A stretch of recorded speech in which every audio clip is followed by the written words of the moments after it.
I've noticed a lie that a lot of my clients are telling themselves. And it might sound a little bit harsh to accuse my clients of lying. I don't mean they're actively misleading me, but I do think they're misleading themselves. And maybe you guys are misleading yourselves too. And the lie I hear is that I can't get into my work unless I've got a big chunk of time. It's the clients who are convinced that if they only have an hour, it's barely worth starting because they need to get into it and flow doesn't come unless they've got all day. It's usually the same clients who are struggling to find those big chunks of time because other things come up or get in the way. And the irony is that I also hear from lots of clients that when those big chunks of time finally come up and you're like, yes, I can actually get some stuff done, I'm going to get in the flow, today is the day, that somehow those hours disappear and we don't do all the things that we said we would be able to do in those big chunks of time. And the reason I call it a lie is because even in those big chunks of time, you're doing the work one block at a time. It might feel easier sometimes if you can hit that kind of magical flow where things come easily. But an 8-hour day is still a series of 1 hours. And what that means is there's nothing except your thoughts preventing you from using these smaller blocks of time. Now, this episode is not about chunking your work. That episode already exists. Go back and check it out. I'll link it in the show notes for you. But instead, it's about getting started. The reason I told you about this lie to start with is because this is one of the reasons why people struggle to get started. They struggle to get started because they're telling themselves that it isn't long enough, that there isn't a big enough chunk of time for them to do anything meaningful. It's just a really good example of how our thoughts sometimes prevent us getting started on the tasks that we want to do.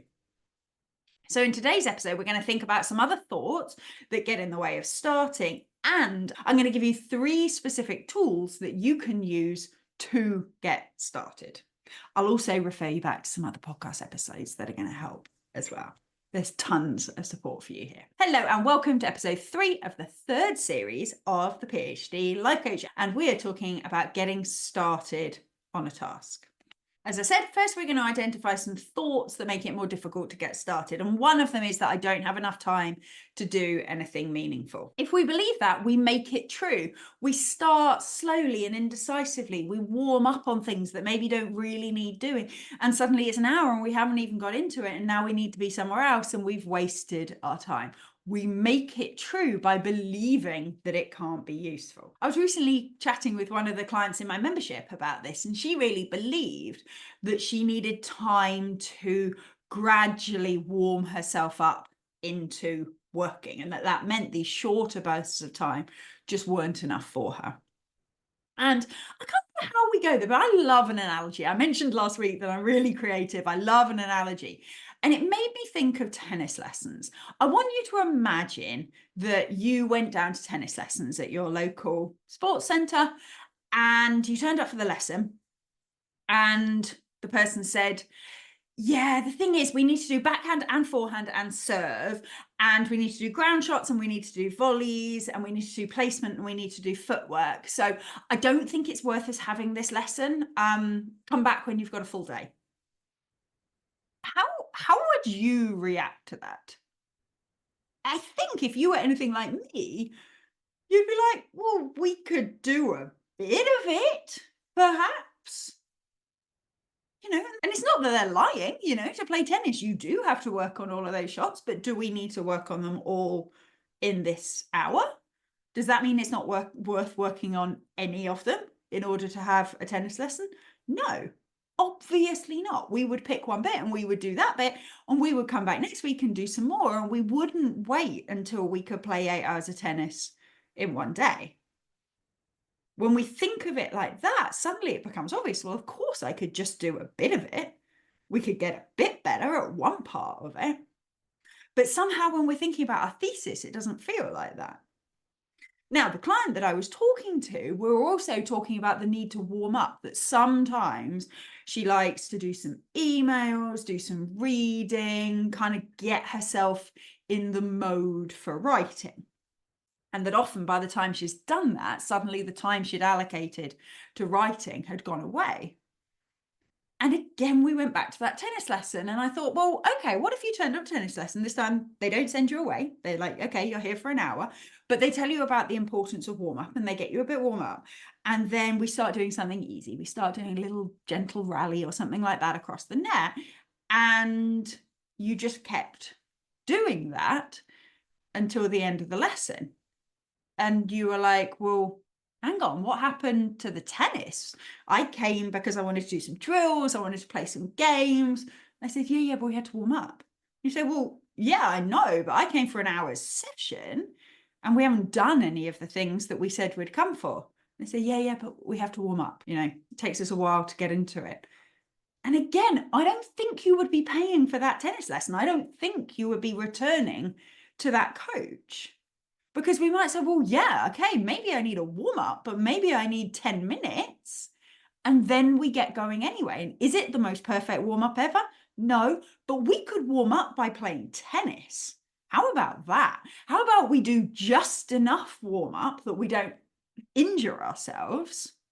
We kind of get vaguely in the mode, and then we hone the rest of our warm up, do the rest of it while we're actually playing tennis, i.e. the thing that we came to do. And again, the same is true in writing or in any of your kind of harder academic pursuits. Sure, if you want to start by doing 10 minutes of reading, 10 minutes of editing, okay. But why are we allowing that to turn into 50 minutes? Because that's when warm-up becomes procrastination. That's when we're not getting into it, we're avoiding it.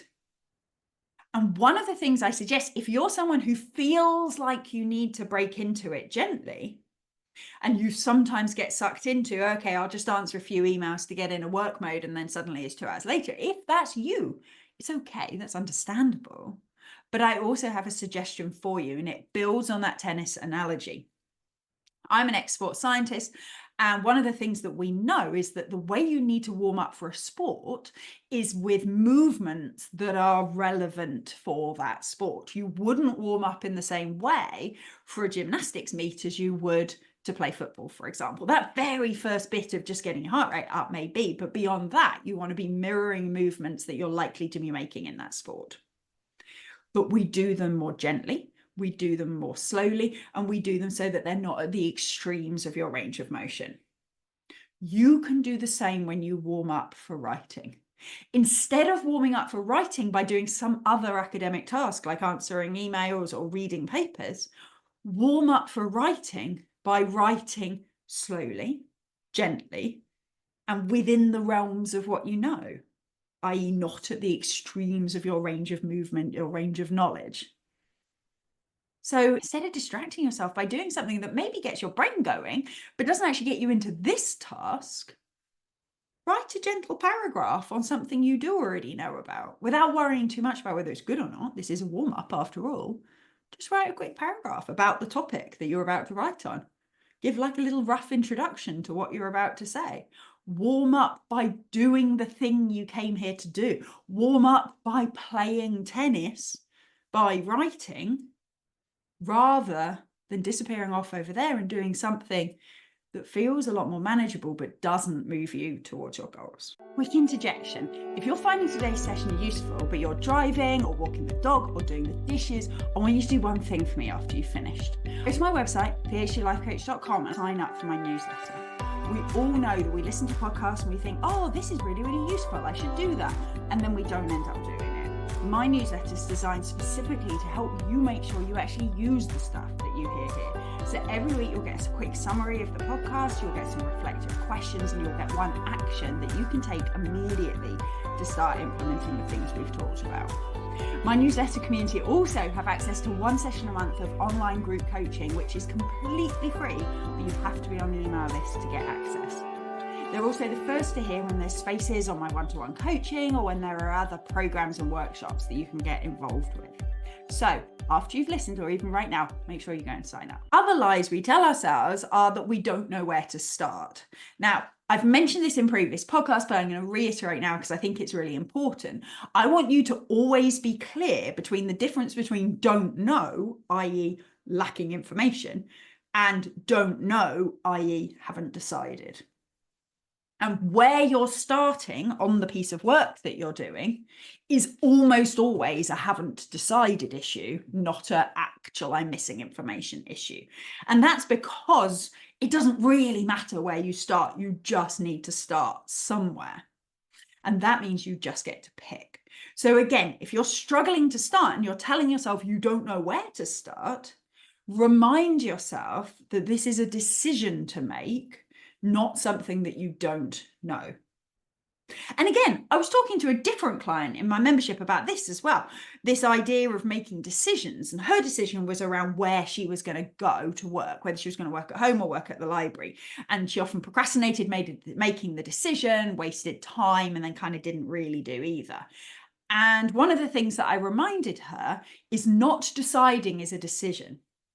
So if you've got a piece of writing to do, and you haven't decided yet where to start, and you allow that to mean that you don't start yet, you do something else instead, that means you are deciding not to start. It's not that you haven't made a decision. You had a choice. You could start with this, or start with that, or start with this other thing, or you could not start. And at the moment, you're just not starting. That is a decision. Same as for this client. If you don't decide that you're working here or you're working there, then you're deciding that you're not working. And that's not, again, not to beat up on you. I'm never trying to beat up on you, but I want us to take responsibility for lack of decision making being a decision in itself. Another thing we tell ourselves that doesn't help is that I'm not ready to start yet. I don't know enough to start yet. Again, all lies. I want you to listen to my episode about the do know, don't know list as a tool that will help you with this if you're feeling like you don't know enough. That will help you get really specific about what you do know and that you don't know. And I just want you to be mindful of the fact that usually when we're telling ourselves we don't know enough to do it yet, it just means we're a little bit scared and we just need to be a bit more supportive to ourselves, not that we're not ready to start. There's probably a whole load of other thoughts. Tell me, let me know. You can either respond, if you get my email newsletter, you can respond by email. Or if you just listen to my podcast, if you go to the place where you get your podcast, you'll see a Send Vicky questions button. Let me know, what other things do you find stop you from getting started on your work? Because what I want to spend the rest of our time on is thinking about what can you actually do, aside from coaching yourself on those thoughts, which is a really important element of this. What tangible steps can you take in order to get started on a piece of work that you want to do? My first tip is to separate finishing what you're currently doing with starting on the task. Now, let me tell you what I mean by that. Often what I'll find is it's the morning, I'm having my breakfast, I'm scrolling on my phone, and what I need to do is I need to start work. And I usually know what my task is because I've usually set that out in advance with my role-based time blocking system. Check that out in another episode as well. But I can hear in my brain, as I'm scrolling on my phone, I can hear in my brain, right, you really should be going and doing X now. You know, this is the time you've blocked for that. I can hear myself almost persuading to do it, but I'm still scrolling. And I'm still scrolling. And one of the things that I have found most useful is remembering that we've actually got two different activities here. First activity is stop scrolling. Second activity is start the next thing. This is true whether you're watching TV, whether you're talking to friends, whatever you're doing that you don't want to be doing anymore and you want to be starting work, experiment with stopping that first thing. We don't need to think about starting work yet. We just need to think about stopping scrolling. We need to put our phone down. We need to turn the TV off. We need to stop playing the computer game. Because it's very easy to stay in that kind of parallel world where we're doing the thing and thinking about the work. And that's the worst world, because that means we're not doing the work and we're not really enjoying the thing we're in. But if you can separate it out, suddenly it's like, I don't need to think about work. I just need to put my phone down. I can put my phone down. Right, phone down. Let's go. Then suddenly you haven't got all that stuff going into your eyes, whether it's computer games or TV or scrolling, whatever it is. You haven't got all that stimulation coming in. And then it's easier to sit quietly and be like, okay, right, what work is it that we're doing? And again, our task is not start work. Our task is open document, identify next step, for example. And suddenly when we break it down like that, actually it's much easier to get started because we're not thinking about everything at once. You can use this tool. I procrastinate going to bed. I think I've talked about this before. I procrastinate going to bed because I think of it as a whole series of tasks. If you can break it down, put feet on floor, walk upstairs, clean teeth, wash face. Then suddenly, actually, if you're only thinking about the next one, it becomes much more manageable. This will be, some of you will be looking at me going, well, surely just go to bed. Any of you neurodivergent will recognize this. Some of the others of you may as well. But the more you can break it down, the more you can identify stopping one task as one decision, starting the next task as another decision, the easier it is to get started on the next thing. The second tool I want to use, and this is a little mantra that we talk about a lot in my membership, is stay in the room. One of the reasons that starting a task feels complicated is because in our brains, we've connected it to 47 other things. I need to do this thing, and then I need to do that, and then I need to do that, and then I need to send it to my supervisor, and then my supervisor will give me comments, my collaborator will give me comments, and then I need to respond to those, and I need to send them off.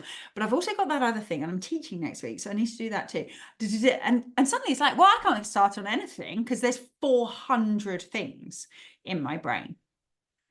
We also sometimes spiral into, but if it's not good enough, then they're going to think this. And if I can't respond to their comments, then they're definitely going to think I'm an idiot. Maybe I won't even be able to get onto the next thing after all. And we connect it to a load of things about our abilities, our future, and so on. It's what we're making it mean.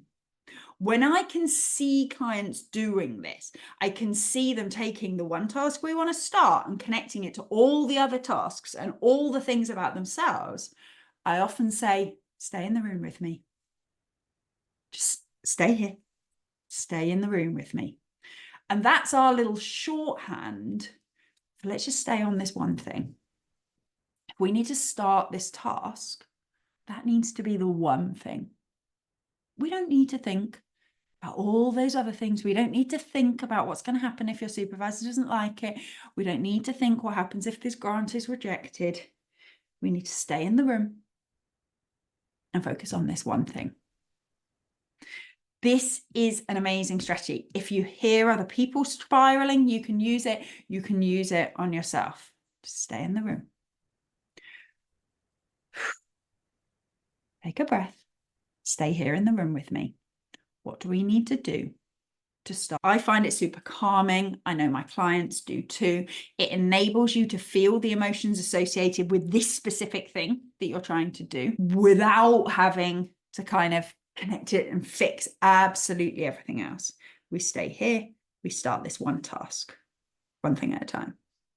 My third one's a semi-silly one, but I like it. And I think it really, really helps. And that is, I think it's useful to have a theme song. You know how in like boxing or wrestling or whatever, I used to watch WWF. Did you guys used to watch that? When I was like 16, 17 or whatever in, when would that have been, 90s. And it was Bret the Hitman Hart and Triple H and all that crowd. Please let me know, comment or something. Let me know whether this is just me being ridiculous. But anyway, WWF. They all had their theme music, right? When they came out, they had their theme music and it like got them in the mood and they came out all like feisty. You know what I mean? They came out ready to fight. And I think we can do this. I think we can identify songs and it can be your very, very personal choice. I am going to share mine with you in a second. It can be your very, very personal choice, but identifying a song which is our right, let's go. fight time. We're doing this piece of work, music. And for me, I think I've mentioned the playlist before. I'm not sure I've told you the specific song. So for me, it comes from the Selling Sunset playlist.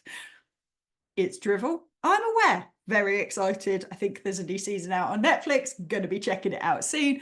They're all like power ladies strutting around in their heels and things. Those of you who know me realize that I am very much a trainers and leggings sort of a girl, so it is not my vibe on any level, but there's something about the music that makes me like, yeah, I can do this. And there is one particular song, and for those of you on, you will see me in just a second share it with you on the screen. It's called Strut by Dita. I'm now holding my phone out. Apologies for the terrible audio quality. Okay, and it keeps going like that.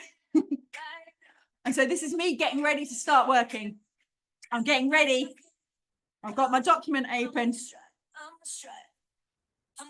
Now we start writing. Okay, so it has like a minute build up into it, and now we're going. Now, if any of you are going, I can't write with music on, nor can I, but this gets me going. And then what happens is I'm typing, that starts to annoy me and I turn it off and I carry on typing. Okay, so this is not me suggesting that you should write with lyric to music on, but choose your song. Choose a song that kind of gets you in a like, yeah, let's go, I can do this sort of a mood. Preferably one that builds to like a little bit of a crescendo like that one did, so you know your moment where you start. And let me know what it is. I have a secret goal that I'd love to make a Spotify playlist with all of your songs on. So if you think of songs, let me know. Either Instagram, PhD Life Coach, Twitter, Dr. Vicky Bones, or you can send it where it says Ask Vicky a question in the podcast thing. You can send me your song there too, or reply to my newsletter, because hopefully you are all on my newsletter, because every week you will get summaries of these podcasts and loads of other good stuff that you'll have heard about. Let me know. What song gets you ready to get your writing done? Seems like a small thing, but it can super help you go from, I should start, to, yes, let's start. I really hope that's useful. I really hope YouTube's not going to tell me off for having illegal music. So if that bit didn't work, then sorry. It's called Strut by Dita. Find it on Spotify or wherever you get your music. Check it out. Laugh at my taste in music. It is all good. I really hope that's useful. Have a think. What are you getting started on today? Which of these techniques are you going to use so that you can move even in maybe a small chunk of time that you have available today? Thank you all so much for listening, and I will see you next week. Thank you for listening to the PhD Life Coach podcast. If you like this episode, please tell your friends, your colleagues, and your universities. I'd appreciate it if you took the time to like, leave a review, give me stars, stickers, and all that general approval as well. If you'd like to find out more about working with me, either for yourself or for people at your university, please check out my website at thephdlifecoach.com. You can also sign up to hear more about my free group coaching sessions for PhD students and academics. See you next time.